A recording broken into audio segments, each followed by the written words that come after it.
There is a place that is spoken about only in whispers, a dark area that spawns the beginnings of urban legends, a place where anything can happen and usually does. During the light of day, it hides just outside of view, but when the sun goes down, spirits, creatures of the night, roam free, and things do go bump in the night. It is in every state and every country, and there is no escaping it, no matter how safe you feel behind your locked doors and latched windows. So we invite you to turn down the lights and turn up your radio while we join Dave Schrader and Tim Dennis, your hosts, on a journey into the darkness on the edge of town. Hello and welcome. This is the best in paranormal talk radio. This is Darkness Radio. I'm your host, Dave Schrader. Along with me on this strange and unwieldy journey, Mr. Tim Dennis. Hello, Tim. Howdy. Listen, I'm going to start off with something. I know that's how we do this a lot recently. Mm-hmm. I'm not going to rant. I'm not going to rail. Tim's not going to rant and rail, but I am going to say, people seem to have lost some of their sense of humor during COVID. And, you know, when we put something out that is obviously meant to be fun and silly and people can't grab the concept, I have no explanation for it.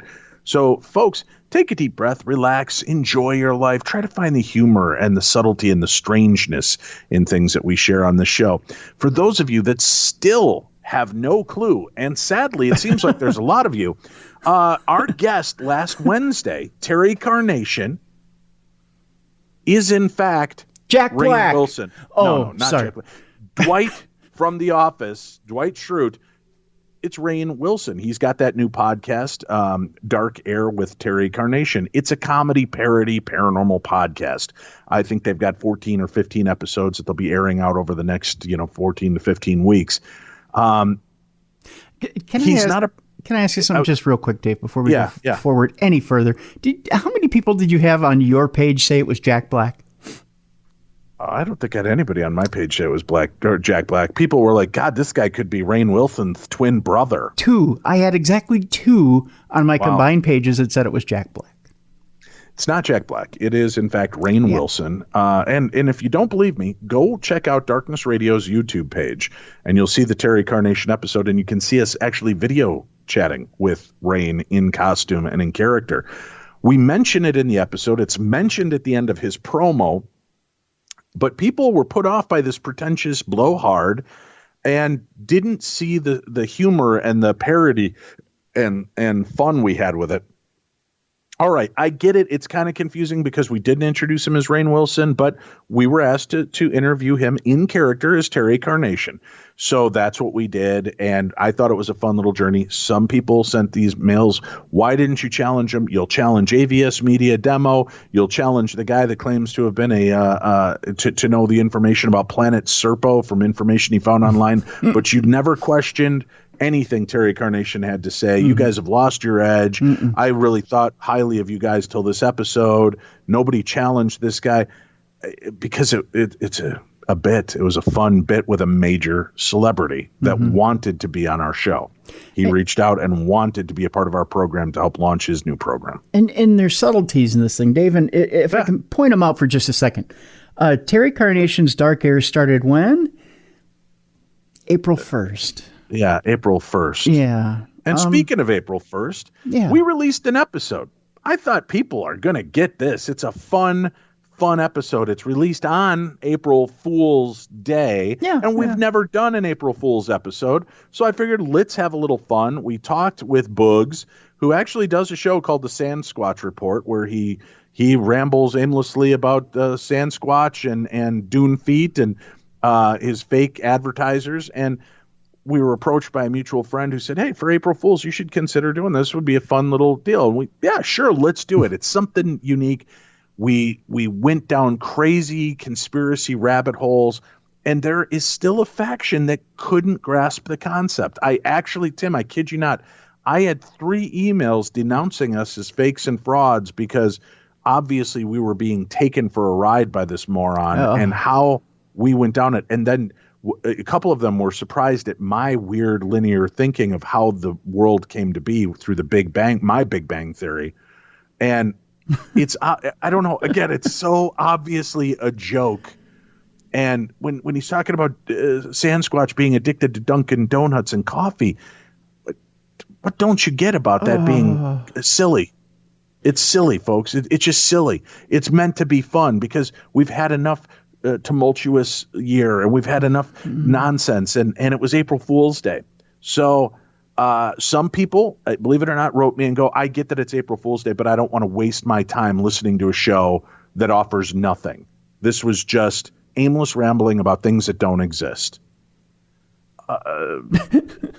You listen to shows, you watch TV shows that are based probably on false narratives all the time for entertainment. That's what we're here for, is entertainment. Yeah. And we had announced it cleverly. I thought that it was an April Fool's show and tried to have fun with it without stamping it in your face that this was an April Fool's show. But I digress. I don't want to get on a rant because I just want to have a good day. Yeah, exactly. We tried to have a little fun entertainment with you all weekend long. They call for us to do Drinko de Mayo, as I'm starting to call it.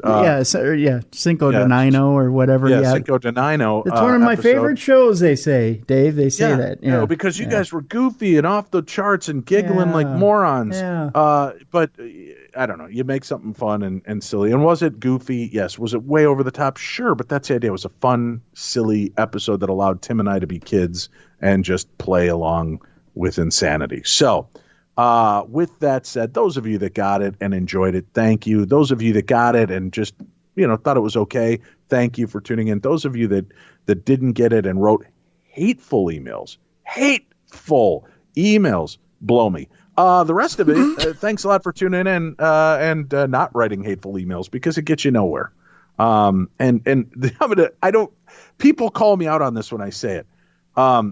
You're so rude when you tell people then don't listen anymore. I'm not rude. I'm showing it from a sense of caring. If our show in any way, shape, or form makes you unhappy and you do not enjoy it, don't listen to it because you're comfortable and you've listened to it for years.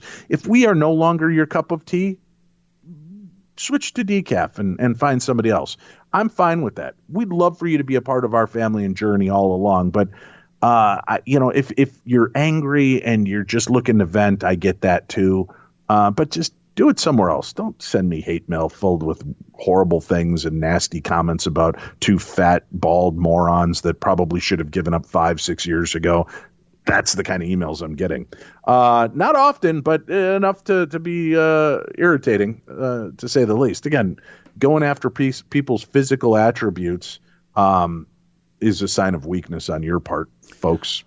If that's all you got, is you're gonna just attack two fat bald guys, I got something bad to tell you. If we ever decide to colonize, we'll kick all of your asses because the world is filled with a lot more fat bald guys than there are anybody else. So you're in trouble. Yeah. Do not unionize us. We will come in force. Yeah. Well, slowly.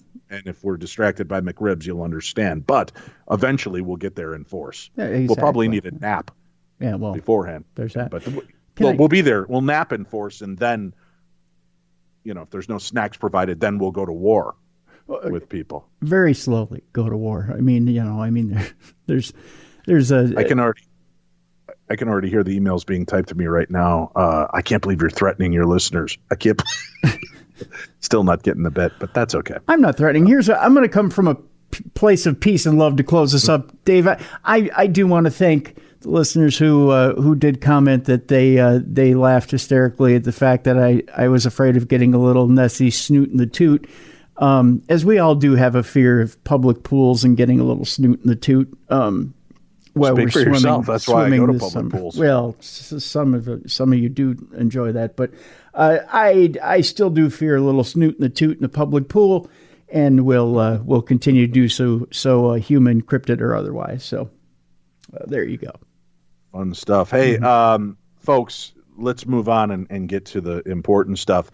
What's that you say? Hey, who wants to get a hold of my little package? Huh? I still have some available, Tim. What?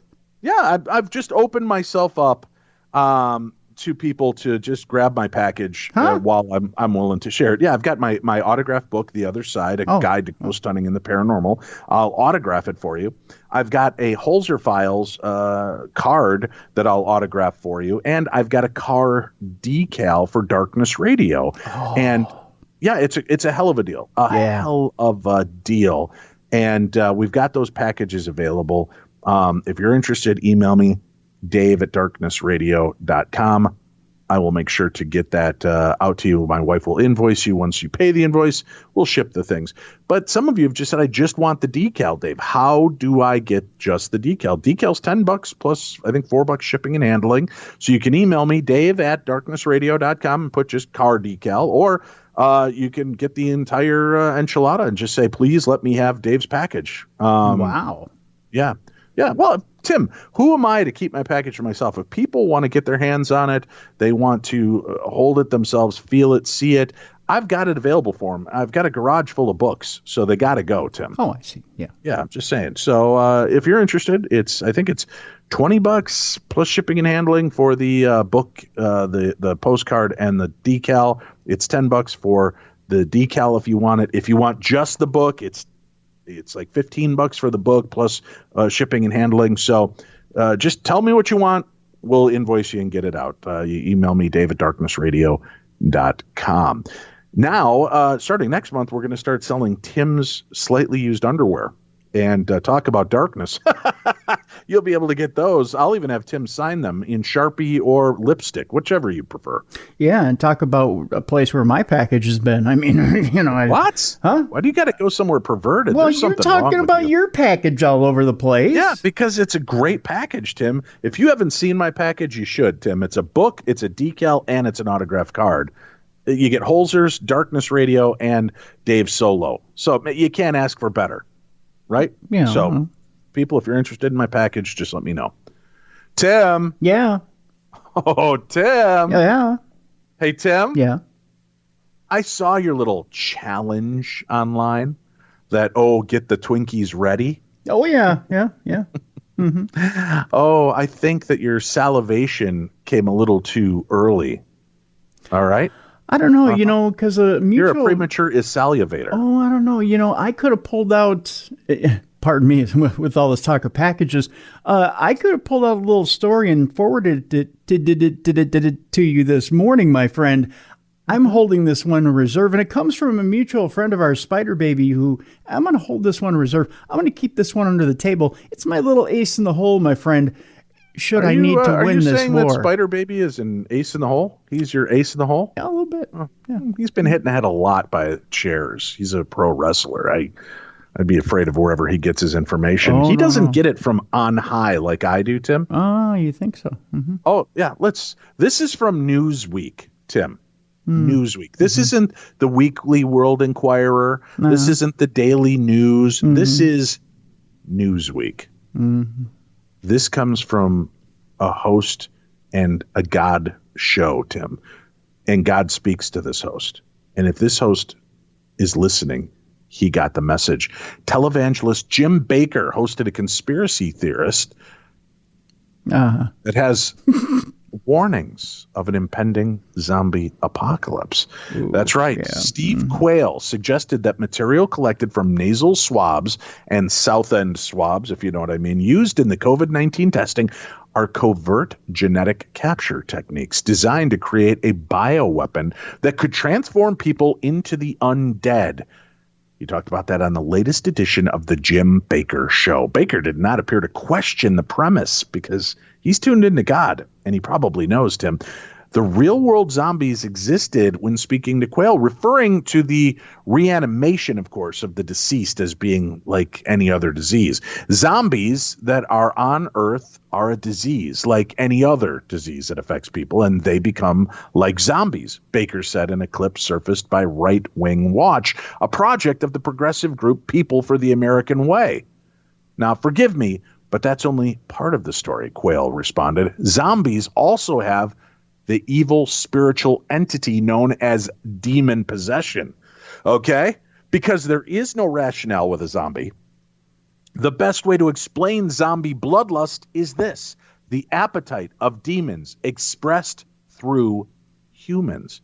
Quayle went on to reference an absurd claim about a wealthy celebrity drinking the blood of tortured children, probably referred to as the adrenochrome among supporters of QAnon, the false conspiracy theory positing that former president is secretly trafficking a war against a deep state of satanic Democrats involved in child sex trafficking. He suggested that the alleged blood-drinking ceremonies could lead people to turning into zombies. It should be astonishing to people that the richest people in the world, not all of them, but some of them, are into the occult ceremonies where they have to drink, blood that's extracted from a tortured child, said Quayle. Now, that's sick, but that's the appetite of demons expressed through humans. What I'm saying, Jim Baker, is they can induce zombieism, at least the appetite for human flesh. Quayle admonished those who would question the plausibility, Tim Dennis, of his zombie claims, Tim Dennis. He said that the doubters should ask why the U.S. military and the Centers for Disease Control and Prevention have documents related to zombies, if this is all wild, untrue stuff. In your face, Tim Dennis. The military does have a training document centered on a zombie apocalypse. However, the document itself refers to the fictional scenarios, which includes threats such as chicken zombies and vegetarian zombies, as ridiculous, but a very effective and useful training tool. Likewise, the CDC has a zombie preparedness section on its website, which it describes as a tongue-in-cheek campaign to engage new audiences with preparedness messages. Neither government document claims or suggests that zombies are either literally real or realistic possibility in the future. Regardless, Quayle insisted, like most of us in the know, that the government was preparing the public for an impending attack by real-life walking dead. That's right, reanimated corpses that he said are able to move while acting as hosts for demons. The whole subject of zombies could just be boiled down at one end to a genetically modified human that is no longer human on the level that you and I are, or as a living being is, added Quayle. Then that corpse, that walking, reanimated corpse, there's a better word, it's not living, an animated corpse is possessed by this demonic entity. That demonic entity has knowledge, Tim, knowledge. It has sentience. It has, how does Steve Quayle say it? A purpose to do nothing else but to destroy. Kind of like my first wife. Although Baker's show has often hosted discussions on the apocalypse, the discussions have rarely involved zombies. He does, however, regularly hawk survival products marketed to those preparing for the end of days. Large buckets containing food items like cheesy broccoli rice, and creamy potato soup continue to be sold through the show and Baker's website. So there you have it, folks. Maybe Darkness Dave isn't your go-to, but when Steve Quayle and televangelist Jim Baker get together to talk it, how can we question it? Especially when it's posted on Newsweek. Oh, Newsweek's not a good enough example for you, Tim Dennis, you snooty bastard. How about no. Popular Mechanics, where our next article comes from? Are you ready, Tim? Popular Mechanics. This, again, not the National Enquirer, not the Star magazine, not People, not some ridiculous thing like the New York Post, Tim. This is Popular Goddamn Mechanics. I see, yeah. And this is their headline. After you die, zombie genes in your brain come to life. I want you to know that both of these articles, this one was written and released on March 26th, not April 1st. The other was released on April 5th, not April 1st, Tim. So they're not April Fool's jokes. I would not be so easily fooled. Yeah. So here's some fun news. Okay. And Popular Mechanics reporting this. After you die, you're not completely dead. In a new study, scientists from the University of Illinois, Chicago, where I grew up, Tim, just saying, reveal that some genes express more activity in the human brain after death. How do these zombie genes still hang around exactly? The answer is a combination of common sense and surprise. Compared to a number of neuropsychiatric disease-associated postmortem transcriptomes, the human brain transcriptome had an entirely unique transcriptional pattern. To understand this difference, they measured genome-wide transcription as a function of time after fresh tissue removal to mimic the postmortem interval. The scientists say they were motivated by trying to close the gap between research studies of brain issues and the living human brains we want to eventually treat. Research in animal models that aim to understand fundamental disease process and develop new treatments for human disorders often fail to translate back to humans in clinical trials, they explain. But available human brain tissue isn't any better.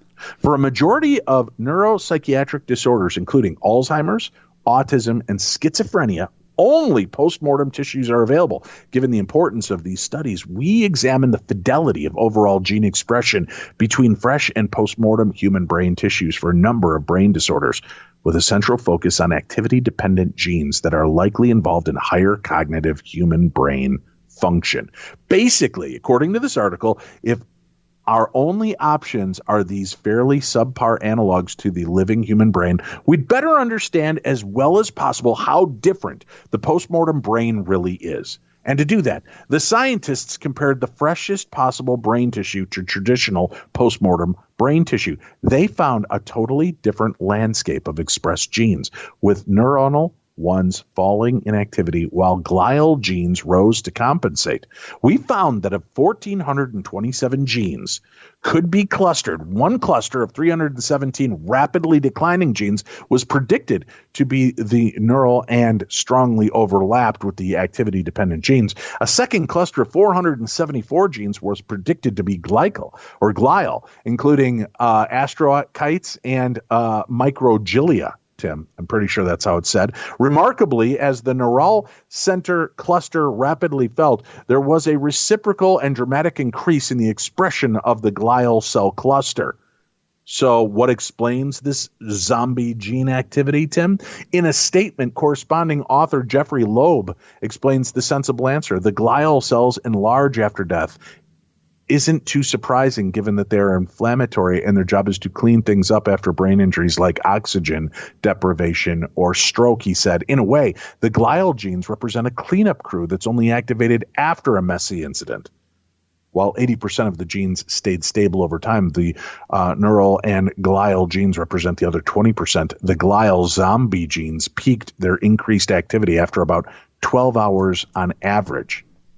So, Tim, with the nasal and anal swabs and the fact that they're putting these genomes into our systems so that when we die, our brain is now fully activated, Walking Dead scenario, folk. That's all I'm going to tell you. Not folks, Tim, because not everybody believes it, but for the folk that does. You know what this sounds like to me? What is it, Tim? Sounds like logic and science? No, I think you're right. No, it sounds to me like you're jumping for a rebound because you're reaching.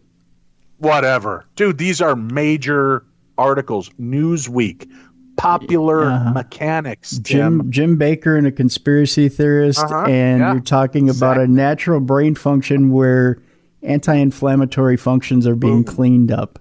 You're correct. That means they're active. The juice is going. So with the right spark from these anal and nasal swabs, Tim, pow, we're all now exposed. This is how it begins.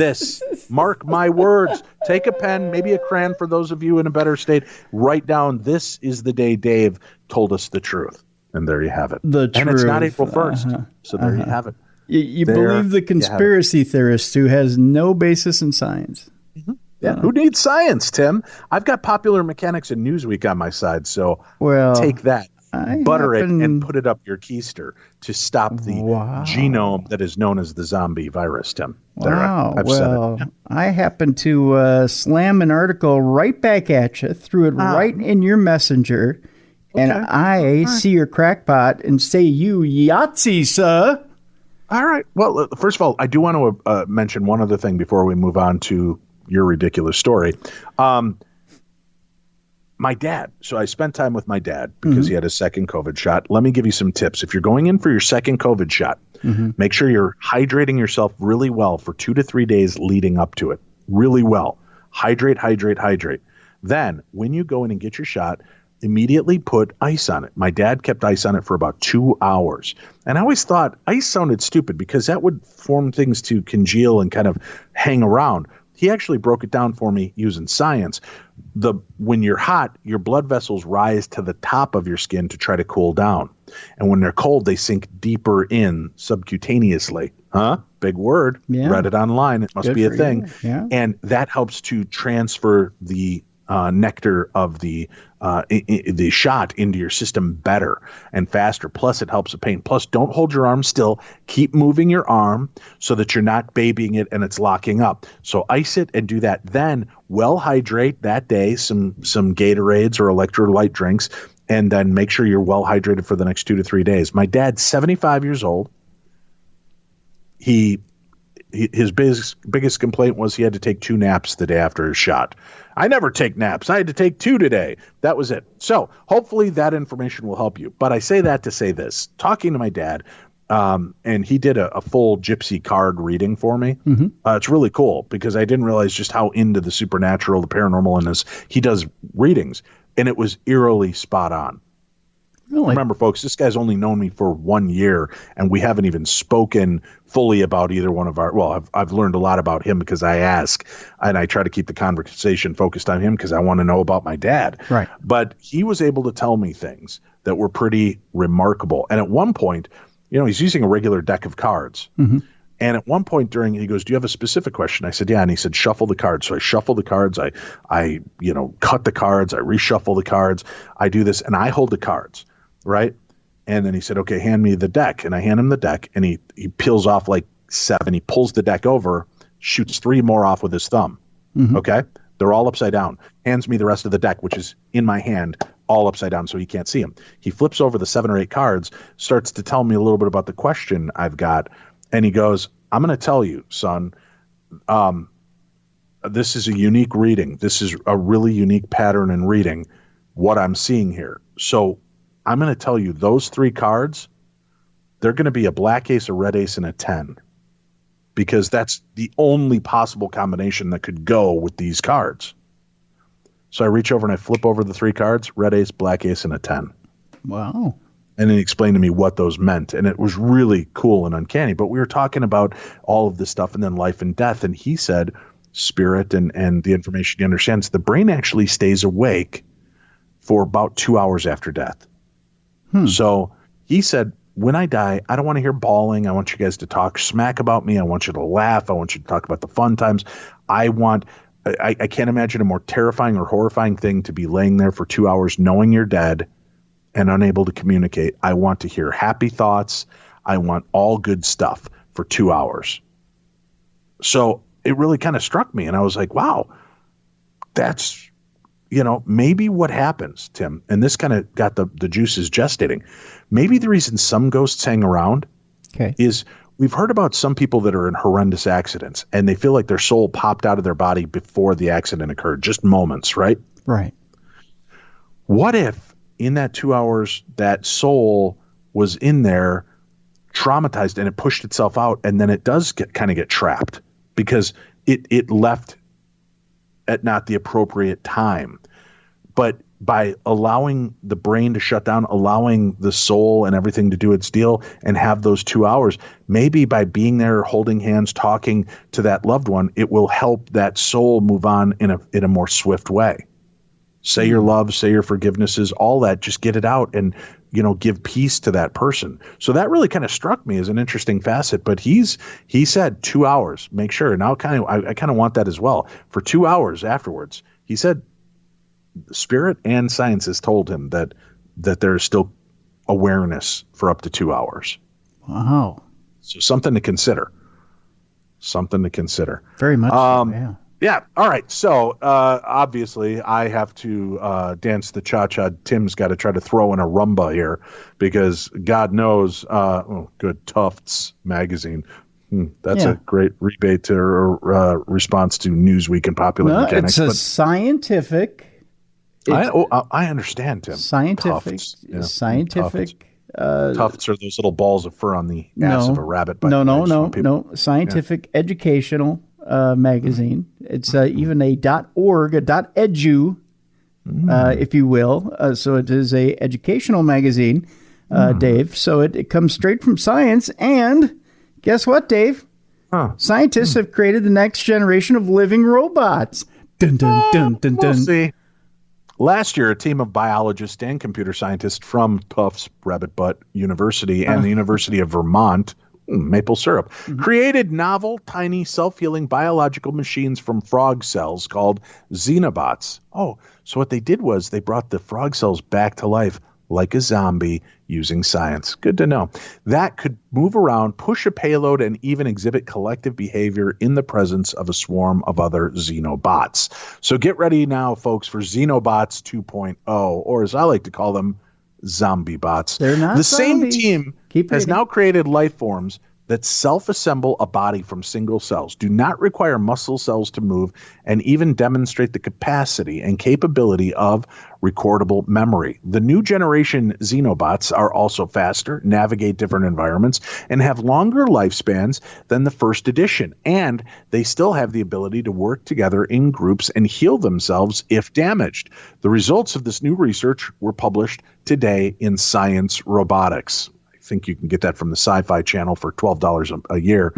Compared to Xenobots 1.0, in which the millimeter-sized automatons were constructed in a top-down approach by manual placement of tissues and surgical shaping of frog skin and cardiac cells to produce motion, the next version of Xenobots takes a bottom-up approach. The biologists at Tufts, Bunnytail University, took stem cells from embryos of the African frog Xenopus laevius, hence the name Xenobots, and allowed them to self-assemble and grow into spheroids, which some of the cells, after a few days, differentiated to produce cilia, tiny hair-like projections that move back and forth or rotate in a specific way, instead of using manually sculpted cardiac cells whose natural rhythmic contractions allowed the original Xenobots to scuttle about. Cilia gave the new spherical bots legs to move them rapidly across a surface, in a frog or human, for that matter. Cilia would normally be found on mucous surfaces, like in the lungs, to help push out pathogens and other foreign material. On the Xenobots, they are repurposed to provide rapid locomotion. Do the locomotion with me. We're all witnessing the remarkable plasticity of cellular collectives, which build a rudimentary new body that is quite distinct from their default, in this case a frog, despite having a completely normal genome, said Michael Levin, distinguished professor of biology and director of the Allen Discovery Center at Tufts University. He is also, as my understanding, the co-chair of the Tiddlywinks Association there at Tufts. He's also the corresponding author of the study. He was the one responsible for the pop-up pictures because he thought people would like that better. In a frog embryo, cells cooperate to create a tadpole. Here, removed from that context, we see that cells can repurpose their genetically encoded hardware like cilia for new functions such as locomotion. It's amazing that cells can spontaneously take on new roles and create new body plans and behaviors without long periods of evolutionary selection for those features. So you know what this article is telling me, Tim? Both of our nightmares are going to come true. They are reanimating cells with AI and robotic technology. We're going to create human-robot zombie hybrids. It's frog bots. Yeah, frog bots. That's it. That's what's going to take over the world. Alien zombie frog bots. Whew, holy cow, this is a monster article, folks. I'll put it up on our website so that you can read the entire thing and educate yourself to this insanity like Tim has. No, this is interesting. I do love the science of it. Joking around, pushed aside. It's interesting to see that these new inventions, if you will, are taking on lives of their own and repurposing distinguishable aspects and attributes to become bigger and better. So that's kind of an exciting scientific element. But what does it mean in the long run? What are we going to? Well, the healing properties alone are kind of interesting. Right. That's really exciting. Yeah. That's really cool aspect of this. So there's that. It's remarkable. Science is doing fantastic things. I can't wait to see where we are. I'm hoping that in the next 5 to 10 years, things like this exist so that they could inject you with these frog zombie nanobots, Tim, so they can fix your feet, fix your pancreas and all the things and just kind of reboot systems. It'll be interesting to see how that will come into play in medical technology, even in the next 10 to 20 years. Yeah, absolutely. It would be amazing, even if there were some things that they could do and solve with stuff like that. Whole body parts that they could fix. Someone who had a body part destroyed by cancer, that you could totally inject a nanobot and take it over and fix it and make it whole again. Things like that. Let's do a quick email. Okay. All right. And hey, Dave. That's how it starts. Just, hey, Dave. Hey, Dave. I've had a few experiences, but I will just tell you about my most memorable one. All right. At least she's telling us that up front, and that this is the best of the lot. So why waste our time with, one time I seen a closet door shut on its own. Right. This is she going to give us the best one. I hope this doesn't end with a closet door shutting on its own, but I digress. When I was in my early 20s, I lived in a duplex in Boise, Idaho. Sorry to hear that. It was a cute little 2-bedroom place I shared with my best friend at the time. She found the place, and when you went to look at it, I remembered thinking it was cute, but was dark and chilly despite the windows. I also remember I grabbed my nose and said, "Ooh, it smells like cat urine." The lady showing us the duplex said, "Don't worry, we'll clean all the carpets before you move in." The tenant who lived here left in the middle of the night with no warning, and his cat was the one who did this. I didn't think much of it at the time, and we moved in. After being there just a week, I started noticing weird things, like the heater in our bathroom would be turned on every morning. Maybe that doesn't seem too strange, but it was a manual heater, and it was summer. I assumed it was my roommate doing it and asked her why she turned it on every morning before she left. She thought I was the one doing it. Nope. I also noticed that our front door would always be locked. We started taking our keys with us even when we would just take the garbage out, because inevitably the door would just be locked when we came back. I was finishing up my last semester of college at the time, and when I would get home from class, our stereo would be on, and a different station every time. It was then that I knew something was going on. I had my boyfriend, who is now my husband, come over one night for pizza, and we settled in for a movie. The fire alarm in the kitchen started going off, and then we reset all 3 alarms that were in there, and they went off at the same time. That night, after my boyfriend had left, I had a chat with the spirit. I told him that I knew he was there first, and I appreciate sharing his space, but if he didn't behave, I was going to have him leave. He wasn't allowed to try to scare anyone, and he wasn't to show himself to me. He was a trickster, so I didn't mind the hidden keys or the weird radio stations.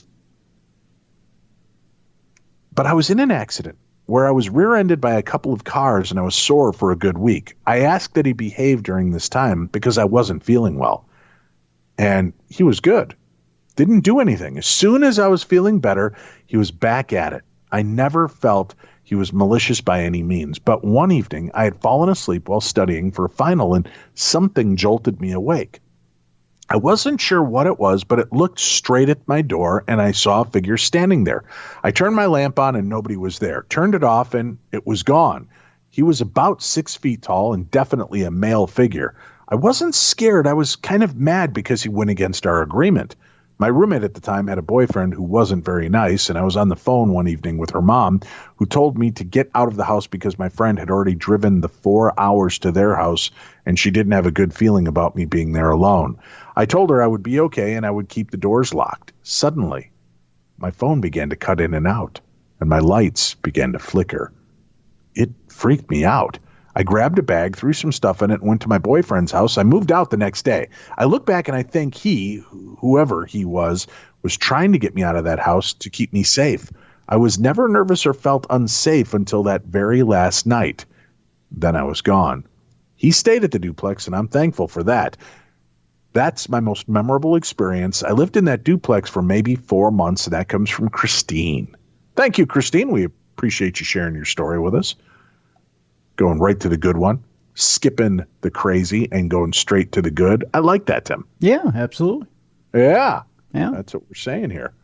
Let me see what there is to share. Hi, Dave.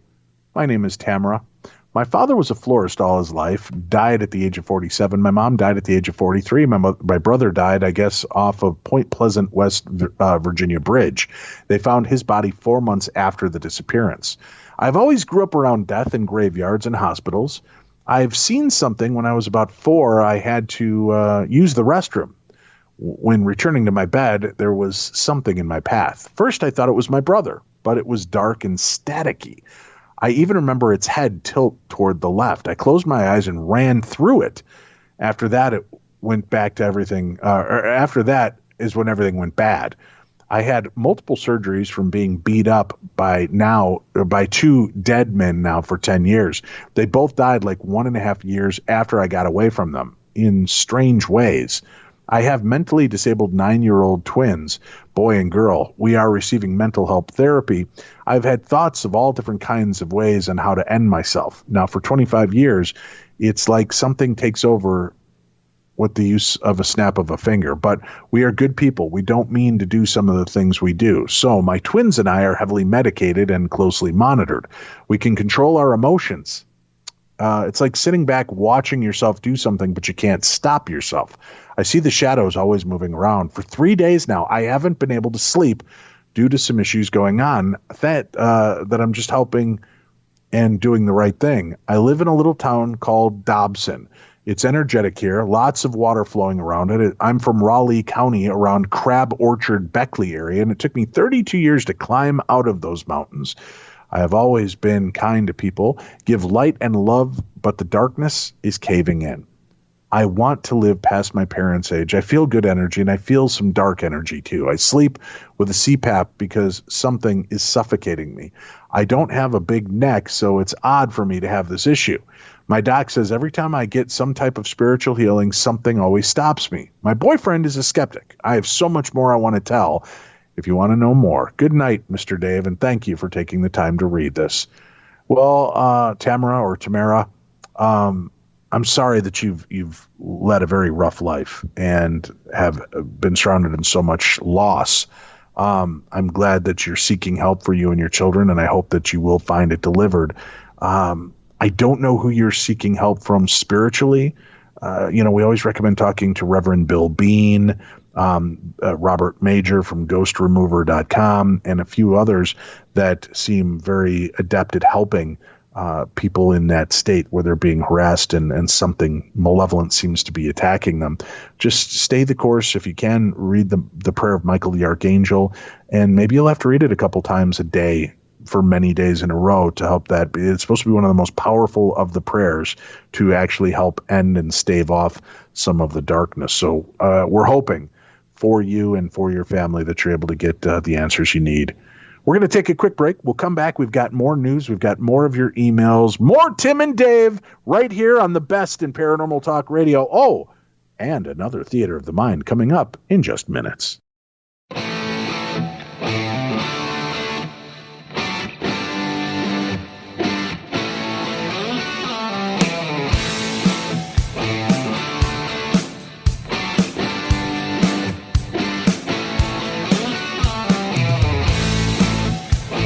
Welcome back to the program. This is Darkness Radio, your home for the best in Paranormal Talk Radio. Thank you for tuning in and being a part of our world. Tomorrow we've got a great show, The Miracle Collectors, with guests Joan Hill and Katie Mahon. This is a pretty remarkable set of stories that they share with us. Katie Mahon herself became a miracle expert the hard way. At 19, she walked away from serial killer Ted Bundy with the help of a stranger who appeared seemingly out of nowhere to help her escape the situation she was about to find herself in. Joan Louise Hill's introduction to miracles evolved as a series of coincidences that ultimately could not be ignored. So tomorrow, they'll be with us right here on the program, and we will be talking with them. Thursday night, we will be back with a special edition of Darkness Radio Live. You can check it out on my Facebook page and Darkness Radio YouTube page. The audio of that will be made available on Friday. And I hope you're enjoying our Darchives. Season 1 is up. Season 2, I think most of Season 3. Tim is diligently working on editing and reproducing those episodes and putting them up, so there will be more to listen to, more great episodes to dip back into the past. And if you follow us on social media, we are putting up episodes and making sure that we're noting old episodes in order so that you can listen along from our first NPR-sounding radio program where, good evening and welcome, this is Darkness Radio. I'm your host, Dave Schrader, along with me, Tim Dennis. Tim, our topic today is aliens versus zombies. That's a lot of how my voice sounded in the first, 6 months, I think Tim said, it did, before I started to break out. Yeah, you kind of livened up after that. I just posted, as a matter of fact, it was just a couple of days ago, I posted the episode where you interviewed a few of the stars from Twilight, and we reviewed the movie Twilight. That's how long ago that movie came out. Yeah, it was in 2008. Crazy. Yeah. So there's lots of rich goody goodness on the archives in 2008 season 3. And actually the episode with Bruce Campbell is now up. So where you can hear me be completely boy, you melted down. Oh my goodness. I did. It's so embarrassing. It's fun though. It's fun to listen to.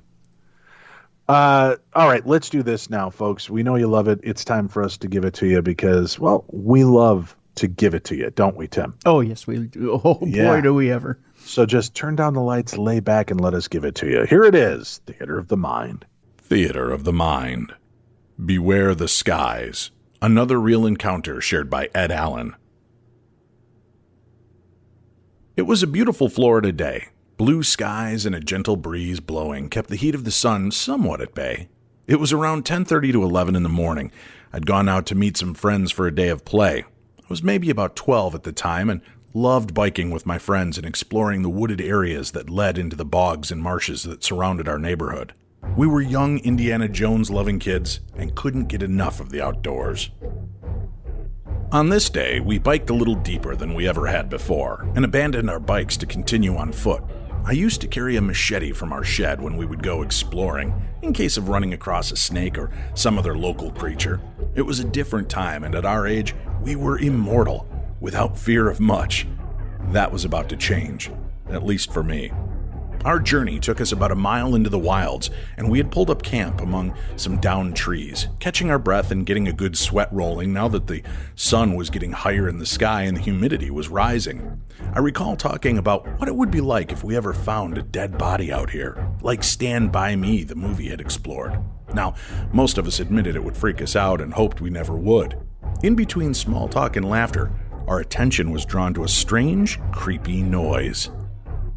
Almost like a giant cat crying and mewing loudly, but a giant cat. Now, of course, we were all familiar with Florida panthers, but none of us had ever seen one. The howling grew louder like it was in distress. We reluctantly decided to go see what was causing the sound. Curiosity had gotten the best of us. Slowly, we made our way through the thick wooded areas. The sound would suddenly stop, and so would we, waiting to see where it was coming from. Then it would begin again. We finally made our way to a clearing, and the sound seemed just a bit more in front of us, but no matter how far we walked in, we never seemed to get close to this. Then, the sky darkened. Something flew overhead, something massive.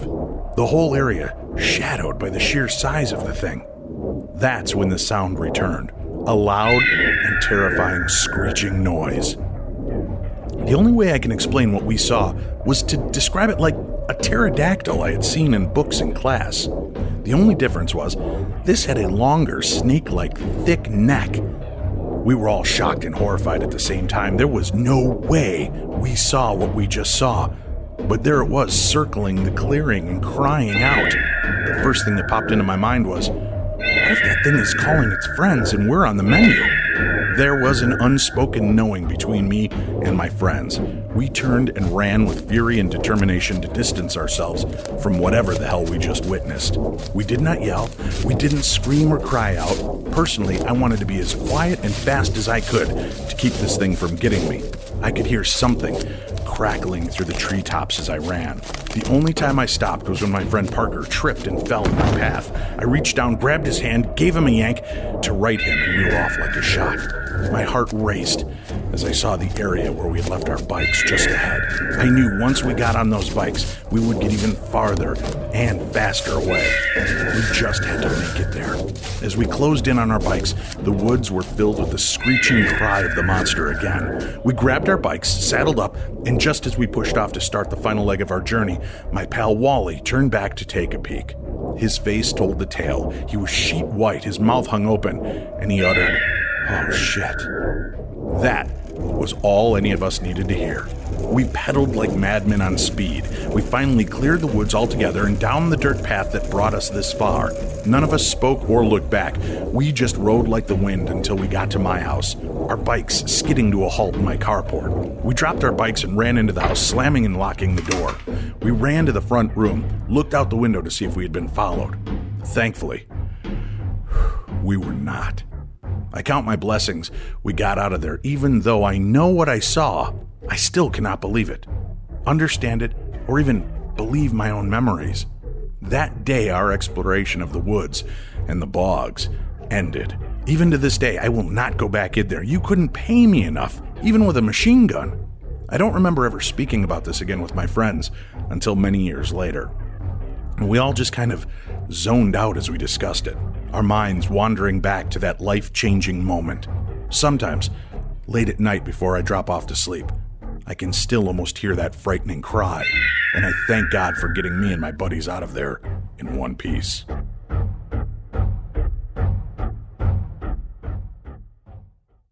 Oh, Tim. Yes. Oh, Timmy Tim Tim. Oh, yes. Timmy Tim. I have some really bizarre and unusual news. It has nothing to do with AI, zombies, or monkeys with guns. Really? No monkeys with guns? Nope. This one just seems to be kind of in itself a very weird and terrifying concept. But humans could produce venomous saliva in the not-so-distant future, according to a study. We can't get that now? Oh, the scientists look for genes that work alongside and interact with venom in vit pipers or pit vipers.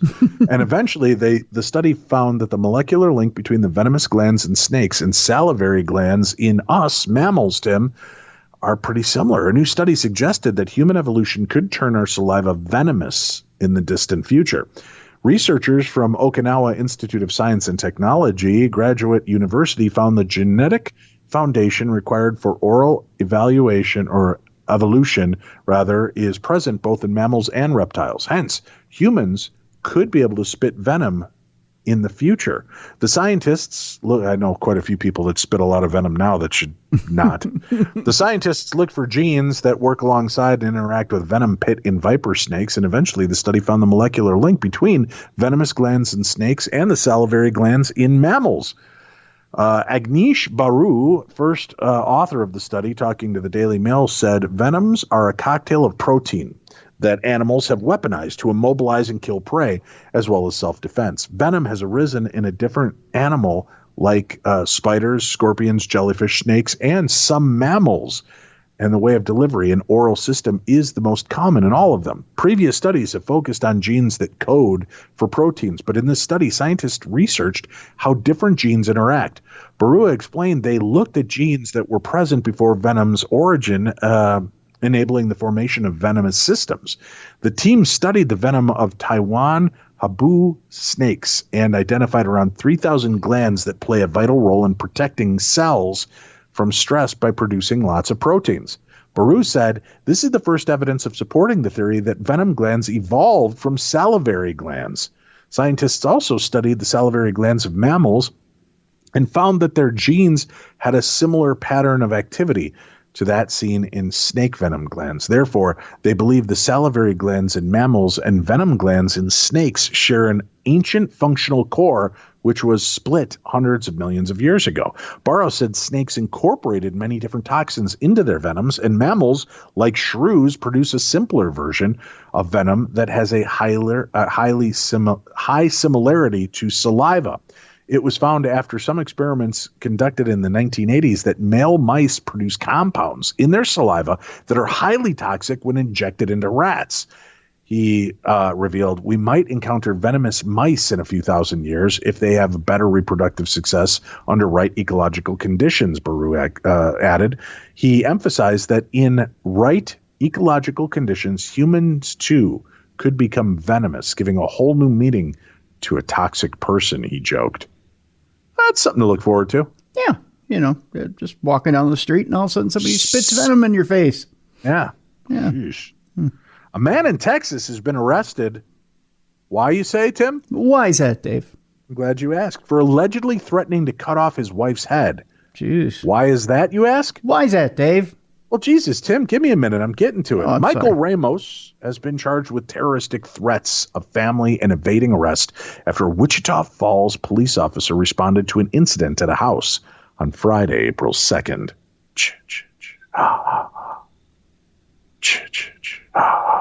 Just trying to make Friday the 2nd sound creepier than it really is, Tim. Well, it is creepy. Yeah.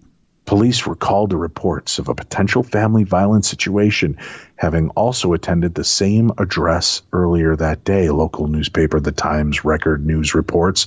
A neighbor reported to police that Ramos was making threats of killing his wife. The suspect's wife told officers that she had set up a 24-hour live stream of her bedroom over fears that her husband might harm her. She said Ramos entered her room and yelled that she was possessed with demons and threatened, I'm going to cut your head off. Whoa. The woman who had been married to Ramos for 12 years. Oh, that is, well, maybe he's got that wrong. First year's paper, second year's rock, third year's scissors, right? Isn't 12th year machete? I think so, yeah. But I think it's the DVD with Danny Trejo. I think she's got it wrong. Yeah, that could be it. Yeah. The woman who's been married to Ramos for 12 years was expecting Machete, the movie starring Danny Trejo, instead was threatened by her husband with an actual machete. She is said to have filed for divorce earlier that day because of his erratic behavior. After being found by officers in the backyard of the property, she told them about the decapitation threat and that Ramos had also threatened to burn the house down to get the demons out of her. That's what KFDX, the FedEx, and KJTL, the Jiddle, told us, Tim. The jiddle. Yeah, everybody loves the jiddle. The victim also showed the officer a phone that had a live video chat with another person. The witness said he was watching the live stream when Ramos came in and threatened to cut his wife's head off. The officer located Ramos on the front porch of the house. When asked if he had threatened his wife, Ramos first said he couldn't remember, but eventually saying yes and putting his hands behind his back voluntarily in order to be taken into custody. When the officers arrived at the jail to book Ramos, the parking area was so busy that he was forced to park across the street and then transport Ramos over, which is a strange little sidebar to the story. I don't understand why we needed to know that. Because of this next line, Tim, be patient. Ramos then allegedly tried to attempt to flee while being taken across the street, but only managed to run about 25 yards, which is about as far as I can get before stumbling and falling to the ground. All right, Tim, how much? This is a game we play on True Crime Tuesday. Yep. Today, we're playing it on Darkness Radio. Okay. Attempt and threaten your wife to decapitate her and burn the house down. How much to get out of jail? What is your Monopoly get out of jail charge? What state are we in again? Confusion, it seems like. Yes. There's that. Yeah. It doesn't say, but it is from Newsweek. So I'm not Texas, man. That's it. Texas. Yeah. Okay. Yeah. Well, we're pretty lax with the with the threatening the wives down in Texas. Not making a political statement here, but I'm just saying. I'm going to go with let's go $3,000, Dave. $7,000. Oh, I went low this time. Yeah. You're low. Usually you're low hanging fruit. Today you're low balling. Yeah, I am low balling today. The Daily Star reports this. For those of you that are easily triggered by the mention of a single name, please be prepared that this next story is going to mention that name, but only in a cursory manner. Thank you. You have now been warned. Donald Trump's UFO report could show super smart aliens are visiting Earth in peace. That's according to former U.S. President Donald Trump. No, not according to him. Exclusive. Former U.S. President Donald Trump signed off on the report before leaving office in a hurry. And that has piqued the interest of many UFO hunters on both sides of the pond who believe the truth is out there. The UFO report signed off by our former president just before he was replaced by Joe Biden could reveal super smart aliens are visiting us in peace. That's what an expert is claiming. Professor Daniel Dresner said so days after the U.S. former Director of National Intelligence, John Ratcliffe, revealed the Pentagon files included declassified intelligence of aircraft that exceeded the sound barrier with a sonic boom, boom, boom. Let's go back to my room. The international politics expert at Tufts University. See? Here goes all the credibility on this story. On Thursday, wrote in the Washington Post, does this, I wonder if he wrote in it, meaning he took the paper and wrote in crayon? Nope. No? Mm-mm. Does this evidence point toward the prospect of extraterrestrial observation of our planet? If so, how should we feel about that? I'm not going to speculate on the first question beyond noting that if Harvard astrophysicists are making that suggestion about interstellar phenomena, I said interstellar phenomena. See, Tim, it's not intergalactic, it's interstellar phenomena.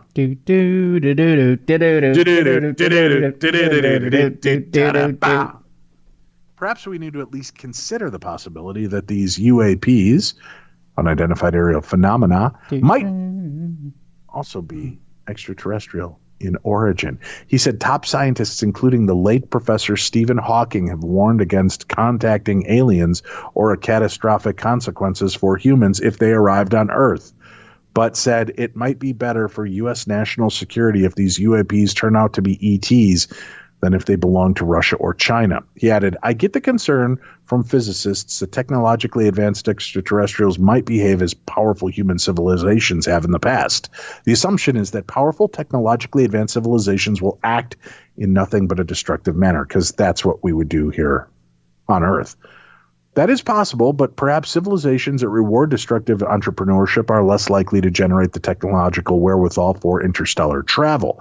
And if those UAPs and ETs, maybe there is hope for interstellar relations than either scientists or science fiction envision. Retired police lieutenant and UFO investigative reporter Tim McMillan said mystery surrounds why the Senate Select Intelligence Committee, the SSIC, which is sick, Tim, asked Mr. Trump to sign off on the report so urgently. The founder of the Debrief news site told the Daily Star in terms of what was so urgent for the SSIC to request the report on UFOs is a matter of debate and mystery. Reading between the lines, it's seemingly apparent that classified information collected by the U.S. government has backed up many of the claims of UFO reports that something truly anomalous is going on. He said of the report due on June 24th, at most, I'd expect it to provide a broad overview in saying there are a certain number of instances in which airborne objects exhibiting extraordinary capabilities are reported or captured on government sensors. Government is very slow moving and highly bureaucratic. I don't know if you knew that, but they were just giving you that extra little tweak right there, Tim, to fill you in about the old government. Little oomph there, huh? Little oomph. Yeah. Ending it with a pocket oomph. Okay. Thank you. This guy gives me a pronunciation code for how he starts off this email. He starts it off by saying, Decidious Dave. Oh. By the way, it's pronounced Decidious. It's got something to do with trees, ironically enough, for what my point of this email is. I can't exactly what I meant, though. Although you probably don't remember, but I called you that over the summer in my UFU, as the kids call them, UAP story. By the way, I don't know if that story was long enough for a theater of the mind, but if so, feel free to use it. Tim's was tertiary, pronounced tertiary, meaning third in line. The nicknames were just totally random goofiness, though. Oh, and just go ahead and bring back Menomina for phenomena. Don't tell us what to do. Yeah. All right? Jeez. We're not going to do it again. We refuse to do the phenomena. What do we call him, Director Daryl? Right. Yeah. Every time I hear the word, it hits. And when you don't partake, my inner 5-year-old dies a little. I'm sorry, guys. I'm just easily amused. Anyway, to my main point. God, we finally got there, Tim. Yeah. I am very interested in self-discovery as well as our shared interests in the paranormal, and had many interests peaked in ayahuasca when I heard about your journey.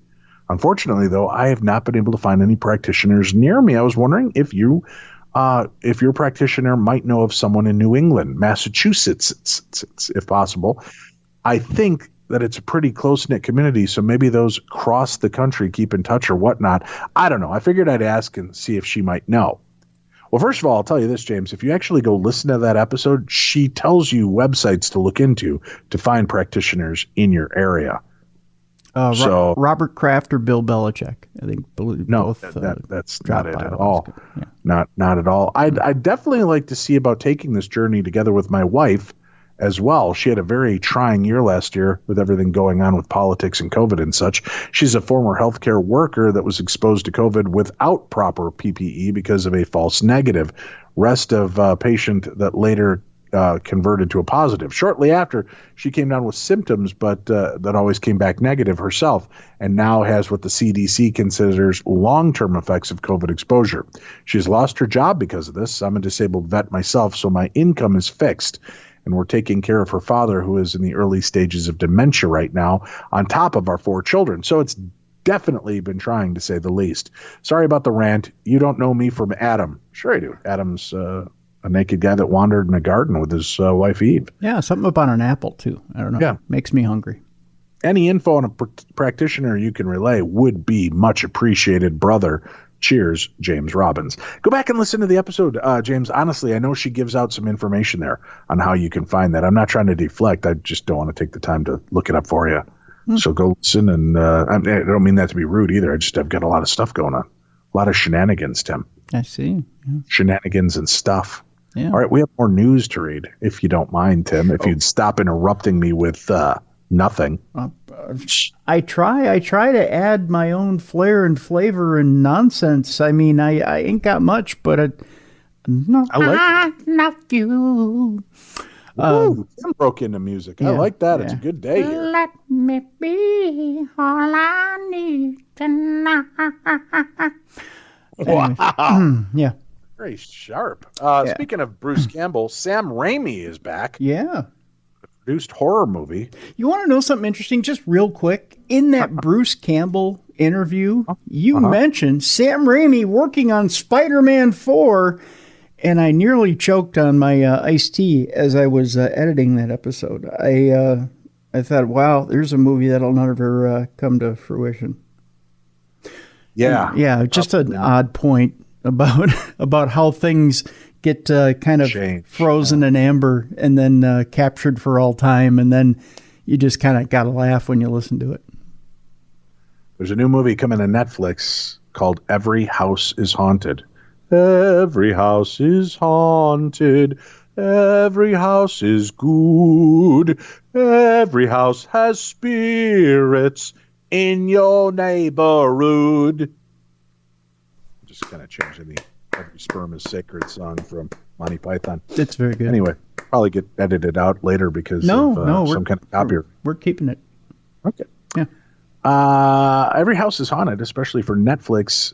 The streamer, which knows a thing or two about haunted houses, has landed the Sam Raimi-produced horror movie Every House is Haunted, based on Ian Rogers' collection of supernatural short stories. Deadline reports that Every House is Haunted will be coming to Netflix, written by Jason Pagan and Andrew Deutschman. Jawohl, Herr Kommandant! I know nothing! Every House is Haunted will be directed by Corin Hardy, best known for helming The Nun and episodes of Gangs of London. Raimi will be producing the movie alongside Zainab Azizi for Raimi Productions. In Every House is Haunted, an insurance investigator tries to debunk claims that a couple's death was caused by a haunted house, but his doubts are challenged by a psychic and the mysterious occurrences he witnesses within his own eyes. The feature film is based on Ian Rogers' collection of short stories published back in 2012. The synopsis for Every House is Haunted is something like this. In this brilliant debut collection, Ian Rogers explores the border between our world and the dark reaches of the supernatural. The landscape of death becomes the new frontier for scientific exploration. With remarkable deftness, Rogers draws together the disturbing and the diverting in 22 showcase stories that will guide you through terrain, at once familiar yet startlingly fresh. The film, however, won't be an anthology of all the stories, but based primarily, Tim, on the short story The House on Ashley Avenue. The story follows a pair of paranormal investigators who try to find out why the house on Ashley Avenue isn't on the real estate market, with the film taking a few liberties with the premise. One insurance investigator versus two, and a mysterious murder. But it seems like every house is haunted is in good hands, with a big horror name like Sam Raimi producing, though the filmmaker's financing deal was Starlight, which optioned the short story collection, and Hardy directing after taking on the Conjuring spin-off film The Nun. So that'll be cool. A new Sam Raimi horror movie. I'm down with that. Yeah, absolutely. Yeah. Down with that? I'm down with it. Yeah. It's time now for our first audio daily double. A horrified mom hears ghostly voice whispering, "Help me," on a baby monitor. A mom was left creeped out after someone or something seemed to be whispering, "Help me," on her baby camera. There's been a few instances of alleged paranormal activity on social media recently. In February, a father shared a TikTok of his daughter being slowly dragged under the bed while crying out for help. The root of their anguish has yet to be fully confirmed. But now, over on Reddit, a mother has shared a recording from her baby camera in which you can hear someone sinisterly, I don't know if that's a word, saying, "Help me." Is it a spirit, or is it the result of a third-party tomfoolery? Here's the audio.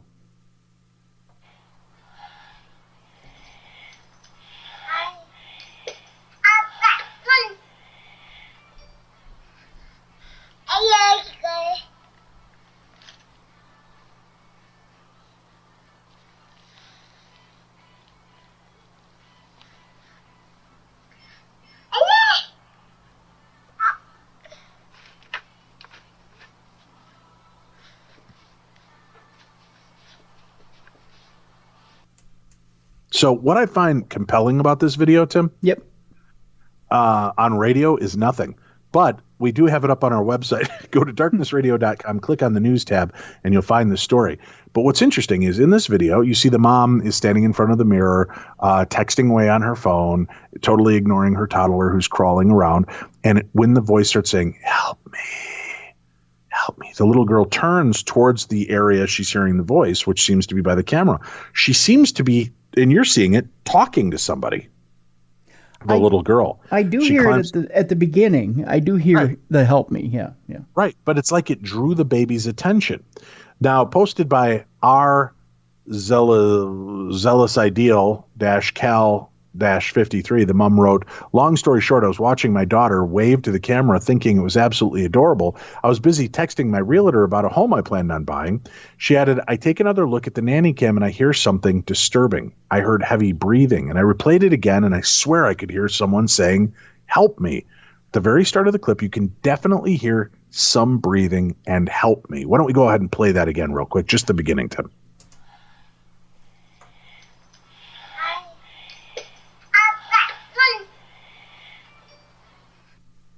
So that's pretty creepy. So you hear the breathing and the "help me," but it's unclear whether it's coming from the small, where it's coming from as a small child climbs up towards the camera. The mom is also standing at the other side of the room on her cell phone as the recording unfolds. As for anything else in the room, which may be tricking our brains into thinking we hear something, the mom wrote, "No toddler swing, the fan wasn't on, nor was the TV." So what's creepy is, there are people that can hack your baby monitors. Mm-hmm. Actually talk, especially if you've got those kind you can push the button and talk.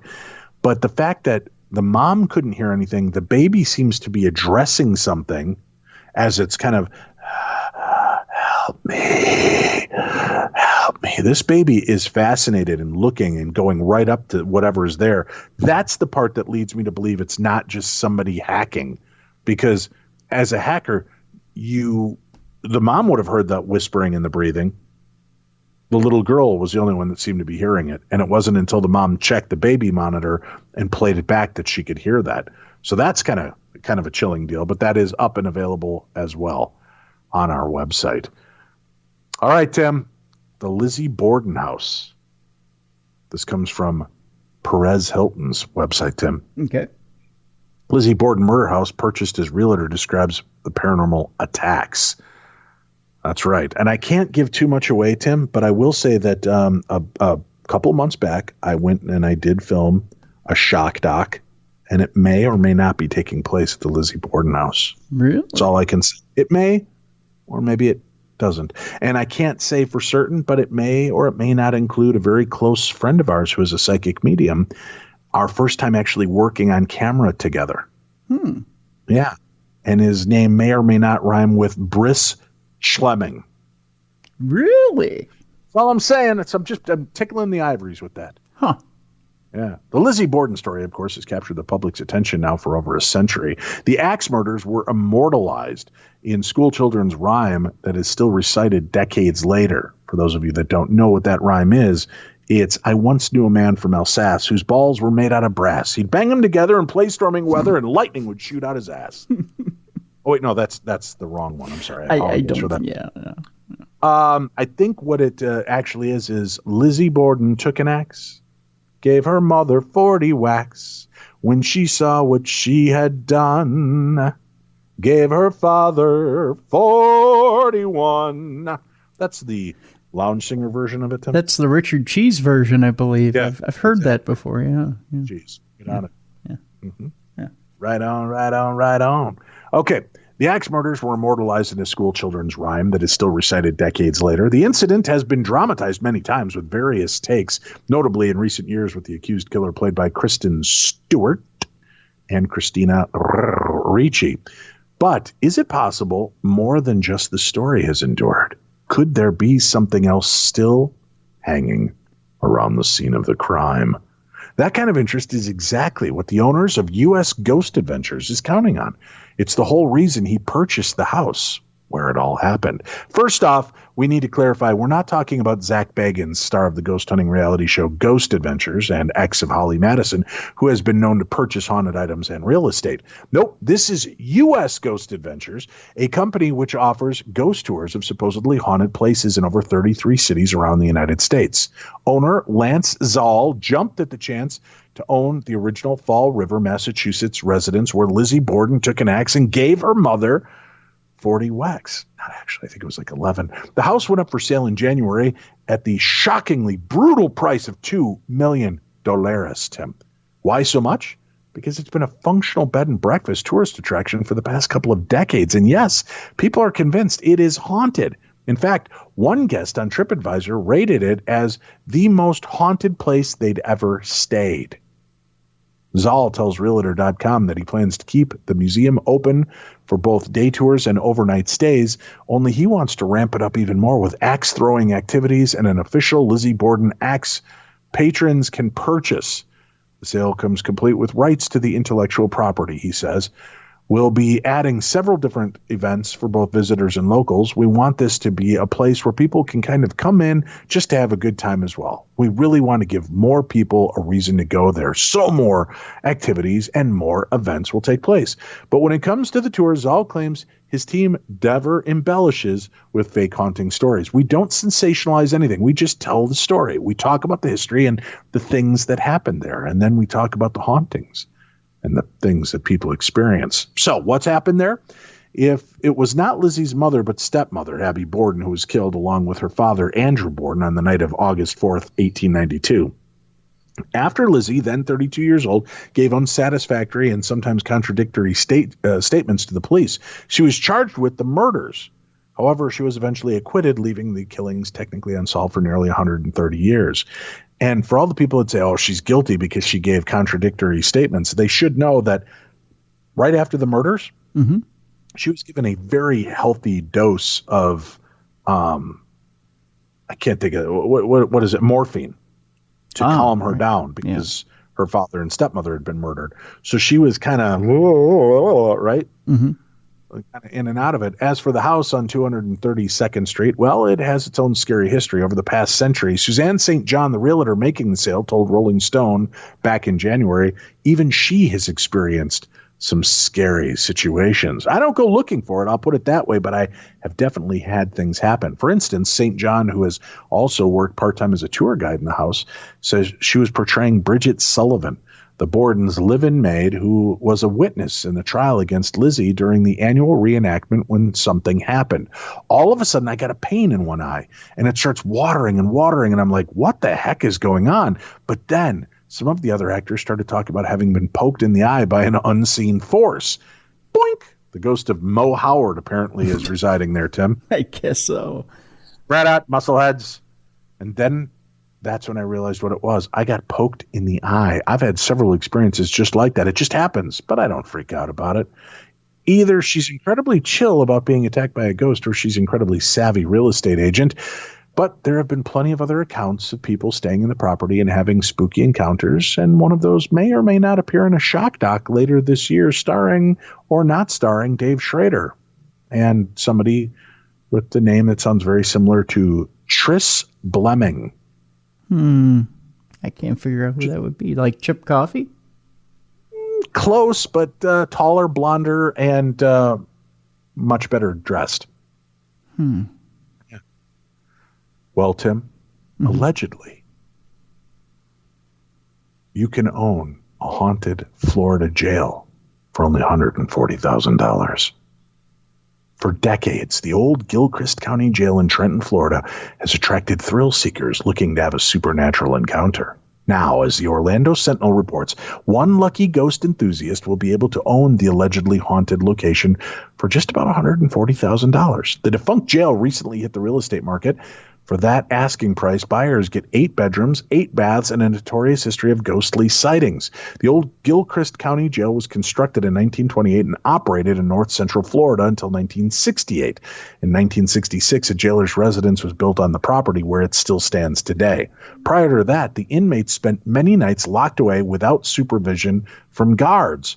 Some ghost hunters who have visited the building claim to have recorded disembodied conversations, Tim, and objects moving all on their own. The site is currently owned by Arlene Hale, a paranormal enthusiast who received the jail as a gift from her husband. She spent the last decade hosting ghost tours and monthly gatherings where people can experience any alleged presences haunting the property firsthand. Prospective buyers may even be invited to attend the next Ghost Hunters meeting.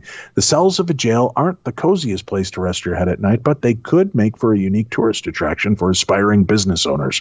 If you're interested in owning the quarter-acre 2-story jail and any spirits that may or may not come with it, you can contact the realtor through the listing. Well, where's that listing? I'm glad you asked, Tim. darknessradio.com. Click on the news tab. Many of the stories we're talking about today will appear there, so you can find it, but I think you and I should buy the jail ourselves, Tim. We should pool our pennies and do it. I got like 17 cents. All right, that's pooling some of them. Yeah. The Battersea Poltergeist be our next topic on hand, Tim. 'Twas horrendous. I was floating, said a ghostly victim. It began innocently enough, Tim.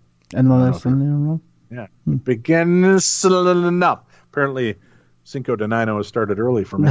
It began innocently enough in January of 1956 when 15-year-old Shirley Hitchings found a small silver key on a pillow at her home in South London. Soon, unexplained bangs, disembodied voices, and strange scratching sounds began disturbing her family. Then, more alarmingly, objects began moving. Pots and pans went flying from empty rooms. Bed sheets snatched away without warning, and slippers began walking across the room. At one terrifying point during the 12-year haunting of the semi-detached home in Battersea, said Shirley's family, on a winter night in 1956, they watched in astonishment as she levitated 6 inches above her bed, like a scene from The Exorcist. Now, if I walk in and my daughter's like floating 12 inches off the bed, 6 inches off the bed, I don't care if it's 1 inch off the bed. If she's floating, that's going to terrify me. But how scary is a ghost that wears house slippers? Not very, no. Right? Yeah. You just see a pair of slippers moving across the room, I'm going to be like, okay. The sensational events at 63 Wycliffe Road, dubbed the story of the Battersea Poltergeist, became so notorious that they were even raised in the House of Commons. Today, Shirley, an 80-year-old grandmother of 6, has shared her story. and has been brought back to life in a hit radio series guaranteed to send tingles down the spines of even the most skeptical. She was coaxed out of the shadows by comedian-turned-producer Danny Robbins for an absorbing docudrama which recreates one of the country's most baffling paranormal episodes. It all started with that little silver key. After trying it in various locks around the rented home without success, her father, Wally, a tube driver, that's like those tube is like those underground trains, Tim. Ah, yes. I think we call them subways in Minnesota. Yeah. He left it on the kitchen table, but the next day it had mysteriously reappeared on Shirley's bed. The night the Hitchings family were woken, they recalled by the first of a series of loud bangs emanating from the floors, ceilings, and walls. It was the beginning of a haunting that was to cast a profound shadow over them for years. I thought this was going to be the end, Shirley admits today. We were all going to die. In an attempt to rid the home of the ghostly menace, Wally, 47, arranged for an exorcism by part-time medium Henry. That's not his name, Tim. No. Yeah. I don't know. It just my mouth tried to say the name and it shorted out. Let me try it again. I've rebooted. Wally, 47, arranged for an exorcism by part-time medium Harry Hank, but it was halted halfway. Harry Hank's halfway halted exorcisms, Tim. Yeah, it was halted by the police. This led Labour MP for Brixton, Lieutenant Colonel Marcus Lipton, to raise the matter in Parliament in 1956 when he sought an apology from the Home Security Major Gwyneth Lloyd George for the police intervention. Unapologetic, the minister told Lipton black magic is an offense in common law. When the issue was raised in the Commons, it caused a storm, and soon almost everybody in Britain had a view of the existence, or otherwise, of the Battersea poltergeist. Famous ghost hunter Harold Chibbett certainly believed Shirley and became obsessed with the case. A former tax inspector who fought in the First World War, he had enjoyed friendships with Sir Arthur Conan Doyle, creator of Sherlock Holmes, and science fiction writer Arthur C. Clarke. The records he kept at the time of the gripping Radio 4 series, which includes reconstructions of events with actor Toby Jones starring as Chibbett and Daphne Keane, who starred as Lyra in the TV adaptation of Philip Pullman's His Dark Materials, taking the role of Shirley. Set to spooky background music, their conversation certainly brings a frightening edge to the show, which started out as a podcast. But the recollections of Shirley today are even scarier. Despite the passing of the decades, the ghost the family dubbed Donald, because it seemed ill-tempered as the irascible Disney cartoon character Donald Duck, still haunts her mind. Thinking back to 1956, Shirley recalled, at the time I had just left for school and I was looking forward to going to art school. She lived at the small house with her father, disabled mother Kitty, Wally's mother Ethel, then 73, and an adopted brother named John. At the end of January 1956, the banging started, explained Shirley today from her home in Wooterville, Hampshire. The whole house shook like it was an air raid. We just used to sit in the kitchen. The lights would go on and off, Governor. It happened again and again, and it kept up some time, and we were shattered, really frightened. I don't know why I'm channeling Dick Van Dyke's horrible Cockney accent. I don't know either. You cut the atmosphere with a knife, Governor. It was as though there was a presence there watching you all the time. A few weeks later, objects were being tossed around the room. Pots and pans on the kitchen stove in the next room would come flying out of the door and go across the room and speed up. Suddenly, I'm turning Australian, Tim. Yeah. I'm turning Ausinese. Yes, I'm turning Ausinese. I really think so. Do-do-do-do-do-do-do. They would suddenly come towards you. You would dodge them. Sometimes they would hover and go down to the floor. Other times they would bang into the wall. Dad's slippers that he kept by the fireplace would walk around the room on their own. It's time to buy Dad new slippers. If the scent is that strong that they walk around to air themselves out, Tim. Mm-hmm. Sometimes they would raise up off the floor and go in the hallway towards the front door. Then all of a sudden they would just drop down. How the hell did that happen? Her elder brother, John, initially believed it was all an overactive imagination. He pointed out that it was Shirley who had found the silver key and that she could have been responsible for the nighttime noises. Then, one night, woken by the sensation that her sheets were being pulled away, Shirley's screams brought her brother and father running. They arrived to see a sheet being yanked off the bed. John asked her to hold out her hands to prove she was not moving the sheet. Seconds later, watched in astonishment as she rose 6 inches into the air, her body light as a feather, stiff as a board, Tim. I was floating above the bed, she recalls. When John pulled me down, I was rigid. As part of the own investigation, Danny Robbins invited Shirley to look over the meticulous notes taken by Harold Gibbet, something she was reluctant to do for fear it might stir things up again. I feel very different now. I'm not that scared little girl anymore. I'm apprehensive. It could bring Donald back, she admits. It was horrendous. It really was. I wouldn't want that back again, ever. I'm sorry that it happened because it took all my teenage years. I didn't have a life. I existed. At the height of the haunting, Shirley heard disembodied voices and spontaneous fires broke out in the house. There were even letters from the ghosts, spooky scrawlings which put the family on edge. Shirley became so terrified she left her job making alterations to clothing at a West End department store. The odd thing, records Robbins, was that some neighbors heard the loud noises made by the ghost. After Shirley had grown up and moved away, the spirit was reported to be active until 1968. By that time, Shirley had married Derek, who is now 77, and they had 2 children, David and Karen. And both moved to Bognor Regis in West Sussex. The house was knocked down decades ago. Robbins said his lengthy investigation led him down many avenues, but he still cannot provide explanations for many of the events. Every time you think you've got a handle on this case, it throws up something else.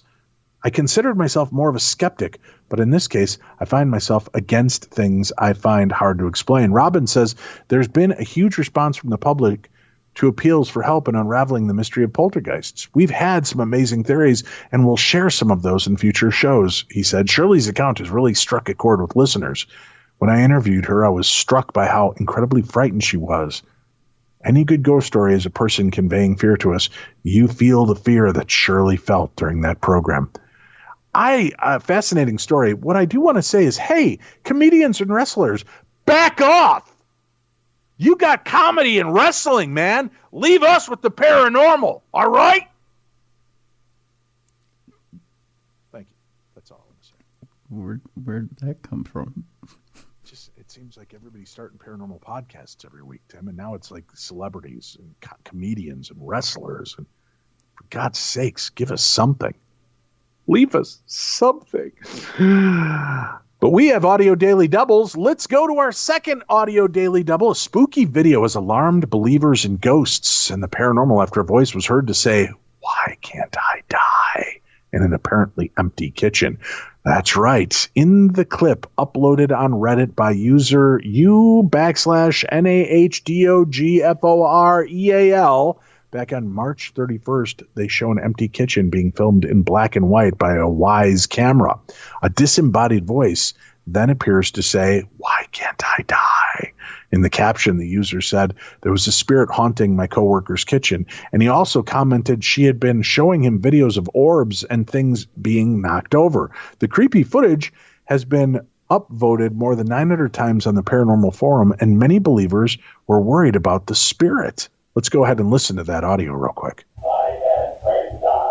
One person wrote, "Please get that spirit a medium to help cross it over ASAP." A second user said, "If it's real, it saddens me. Get help for the poor soul. Maybe it's trapped." Even more ominously, other people reckon the voice was saying, "Why can't they die?" rather than "Why can't I die?" Let's hear that again, Tim. Do you hear "Why can't I die" or "Why can't they die"? Let's play it. Why can't they die? What did you hear? Did you hear "Why can't they die" or "Why can't I die"? First time I heard "Why can't I die?" Second time I hear "Why can't they die?" But we did supplant that thought in your mind. Yeah, the second time you put it one more there. time. I think I might hear a different message. Well, hold on. It plays 3 times here. Okay. Yeah, you talked over. Well, hold on here. Okay. You talked over the 2. Let me pull it up again here.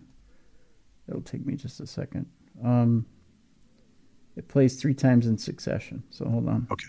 All right. Here we go. Why can't they die? Why can't they die? Why can't they die? Yeah, I definitely hear "Why can't they die?" which is even more terrifying to me. Yeah, I hear it 3. Yeah. The 3 times I hear "Why can't they die?" It's either that or "Pass the strawberry pie." No, well, now you threw a different thing in there. Maybe it's "I buried Paul." I don't know, Tim. No, I don't hear "I buried Paul." I hear "Oh my God, my eye." No, I hear that. Yeah. The one poster says, I agree. I hear they, which is worse. Meanwhile, skeptics reckon there was no truth in the video at all and pointed out it would be very easy to fake the noise. Oh, screw you, skeptics. Screw you and your skepticism. I got no time for it, damn it. So, there you go. Why can't they die? We're coming to the end of this route, Tim. Our final 2 stories are here. This next one, and again, up on our site, all the ones with video, photographs, and audio are up on our site, darknessradio.com, so that you can share it with your friends. Just go to the news tab, and then once your friends have seen it, you can say, I heard about it on Darkness Radio. You need to listen to Darkness Radio. That's all I'm saying. A mysterious video of an alleged ghost child has Ohio law enforcement and residents baffled. Videos and images of the ghost mystery have been shared amongst Lake County residents over the past few weeks, and many aren't sure what to believe. Some believe that a quick-moving object is an actual child, but others argue that it isn't, due to how late at night it is. Adding to the confusion is the fact that the incident was investigated by local police, who still have no idea what's really happening. According to the Mentor Police Department report, police officers were dispatched to the neighborhood near Bellflower Elementary at 10:40 p.m. after multiple calls about a possible 7-year-old girl spotted running. No missing child alerts were reported, which law enforcement found puzzling. I was surprised by what I saw. The person appeared to be a small child, running rather erect and too quickly for a child, the report said. An officer got out to confront the supposed young girl, but she, or it, simply disappeared. Multiple departments were sent out searching for the child, which included a drone search along with a canine team. No child was ever found, nor was one reported missing. Police dashcam footage has been saved for an investigative encounter. However, footage from a home security camera appears to have caught the object on tape. While looking at the video, which is obviously out of focus, like just about every other mysterious object, some believe that it is a person just out for a late-night jog, which isn't out of the ordinary at all. Others are under the impression that the object is a ghost child because of how late it is and how weird the video looks. The police have neither confirmed nor denied that the footage is of an actual ghost child. It could be just a normal child running around late at night who was able to get back into his or her house before alarming anybody. Or it could be a black-eyed kid, Tim. Mm-hmm. It could be a black-eyed kid. We had a bunch of people ask us what we thought about the new video that was released of a possible ghost in our city being spotted on a doorbell camera. The Mentor Ohio Paranormal Research Society seems confident that there is nothing out of the ordinary going on in the ghost child footage. Based from our experience, we believe that this is actually a person running, but the camera is out of focus. Continuing their post, you also have to consider lighting and shadow effects. But if the police saw it and got out of the car and it vanished, that would go beyond just a lighting issue. Huh. I'm just saying. Something to consider, Timothy. Yeah. All right, I'll tell you what I'm going to do. People have been asking for it, and I uncovered one recently. Let me see if I can find it.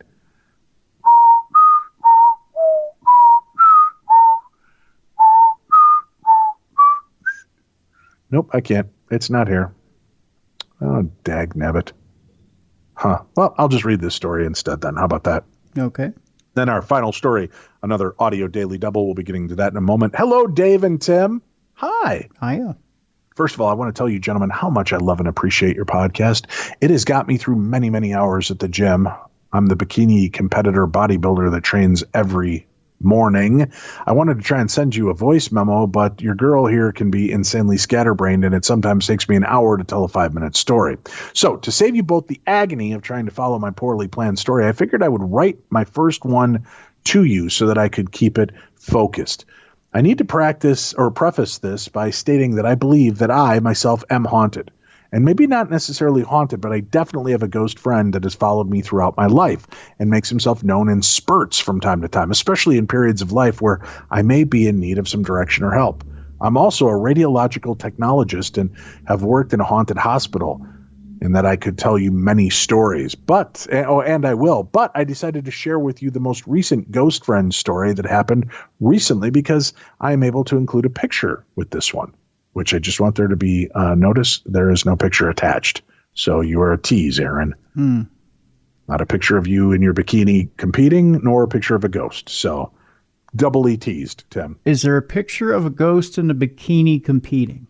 There's nothing. No picture. Not even a cartoon. Not a crayon etching. I bought the home I reside in about 2.5 years ago. I really haven't felt uncomfortable here, and I'm here by myself 75% of the time. There have been random incidents that have occurred here and there, but I've always attributed it to my ghost making sure I haven't forgotten he was with me. My boyfriend, however, is not nearly as calm when the weird shit happens. One night when I was at work, I work at mid-shift and I'm at the hospital until around 8:30 each night. I'd called my boyfriend to check in on my fur babies. And as he was talking to me, his voice stopped abruptly mid-sentence. And in a panicked voice, he said, "Aaron, why is there a bloody kid's handprint on the door?" The door he's referring to is the door that stays closed to a bedroom that I haven't bothered to furnish yet. Like I said, I've been living there for 2.5 years, and I know 100% for sure that this had not been there prior to this discovery. This handprint is facing out into the hall so that I would definitely have to see it. It's also a child-sized handprint. And I do not have a human child, only 4 furry-legged ones. After this discovery, he sent me a picture, and I'm going to be honest, it totally creeps me out now. I don't know if it's blood or just a really dark, dusty print, but either way, it doesn't make it any better. And truthfully, I've never felt that my ghostly attachment was a child, so this makes me think that this may be a separate entity. The jury is still out on that one. I hope I didn't ramble too long trying to make it through my little story here. I'll send the picture so you can tell me what you think. Thank you again for all you do. You guys are the best. Keep the podcasts coming. You ladies have to get me through my contest prep that I have coming.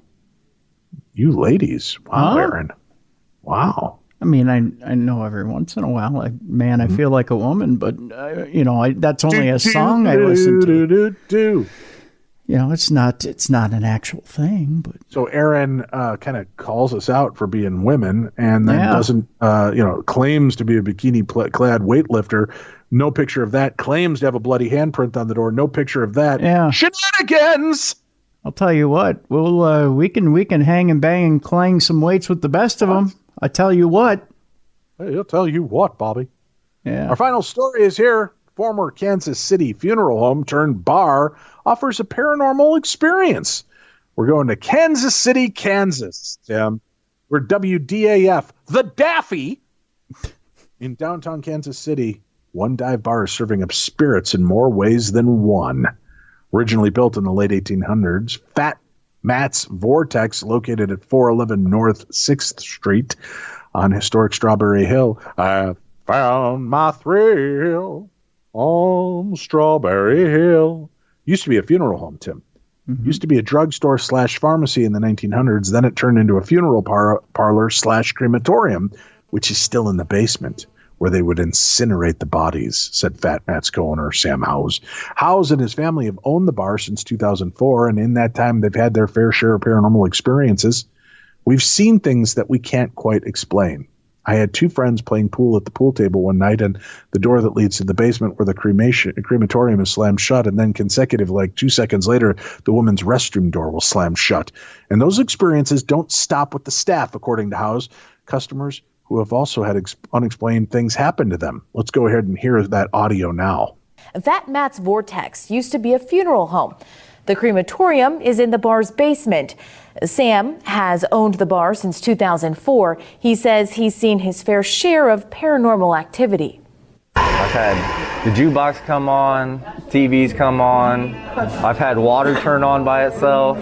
Anytime I get a feeling like you're being watched. Some customers love the bar so much they want to spend forever there. The ashes of 2 are sitting in urns above the bar. Wow. How about that, Tim? You want to hang out at a bar that you might actually go put like your ashes in it and just want to kind of be kept there? No. Oh, There's no bar I love that much.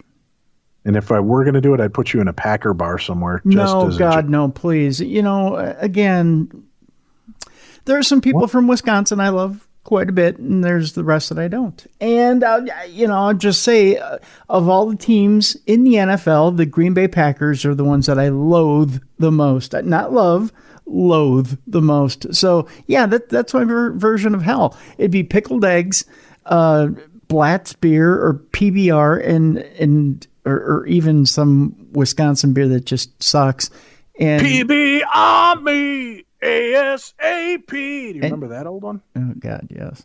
Yeah. And no, give me some good old-fashioned hams or some St. Paul beautiful beer, St. Pauli girl, or God, give me something that speaks of Minnesota's sky blue waters like hams, or, oh, good God, yes. Bring me back to good old Minnesota, the beautiful, majestic waters of the Mississippi. Beer. Ham's beer is like having sex in a canoe, Tim. It's fucking close to water. Thank you, everybody. That is a Monty Python joke that I still love to this day. But Ham's, I remember drinking a 12-pack of Ham's as a teenager and still not getting drunk from it, Tim. How dare you, sir? Just saying. Well, that's it, folks. Remember, if you'd like to get your hands on my package, email me, dave@darknessradio.com. It's $20 plus, I don't know, like $5-6 for shipping and handling. You get my autographed book, The Other Side, A Guide to Ghost Hunting and the Paranormal. You get a car decal for your vehicle, Darkness Radio car decal, and you get an autographed Holzer Files card, all for $20 plus shipping and handling. Email me and say, I want Dave's package, because I forward those on to my wife, and I just want her to realize how in demand I am, Tim. Mm-hmm. If you want an even smaller version of my package, I do offer just the book for $15 plus shipping and handling, or just the car decal. And the car decal itself is a really cool vehicle decal you can put on your windows or car, and that's $10 plus shipping and handling. I have to imagine that your wife can take a sledgehammer to the gut, because her abs have to be so strong from laughing so hard at you showing her those emails that people want your package. What are you talking about, Tim? No, she loves it. Yeah. She loves that people are fascinated by my package because it puts money in Mama's pocket. I see. Yeah. Mm-hmm. Yeah. It's all about the Benjamins. Mm-hmm. Yeah. Well, that's it for today, folks. Remember, miracles abound tomorrow, and join us tomorrow night as we do live Darkness Radio. We've got some fun stuff that's going to be going on. I don't even know what. I just got back from my dad's. I have nothing slated or scheduled. I didn't do a Holzer Files review. I'm taking a week off. Next week, we do have an exciting live show we're going to be doing that will be talking about the shock doc that takes place this weekend. You want to watch it? It airs Friday. It is about Ed Gein, and our dear friends Cindy Kaza and Steve Shippey are going to be a part of that. Investigating. It's the first time in history they've given access to the Ed Gein estate to investigate that property. And from what I've been told, it's terrifying. So we're going to talk about that next week with Steve and Cindy, and we hope that you'll join us for that. There'll be a live video chat, audio available on Friday. Make sure to keep checking out our Darchives. You can go back many years into our past. You can do, I think, like the last 6 or 7 years of Darkness Radio, and then go all the way back to our first 3 years. And Tim is slowly adding, and we'll be putting up more and more episodes as that goes. So that's it for today. Thanks for tuning in. Be safe, be kind, love one another. We'll see you again tomorrow right here on the best in Paranormal Talk Radio. That's Tim, I'm Dave, and this is Darkness Radio.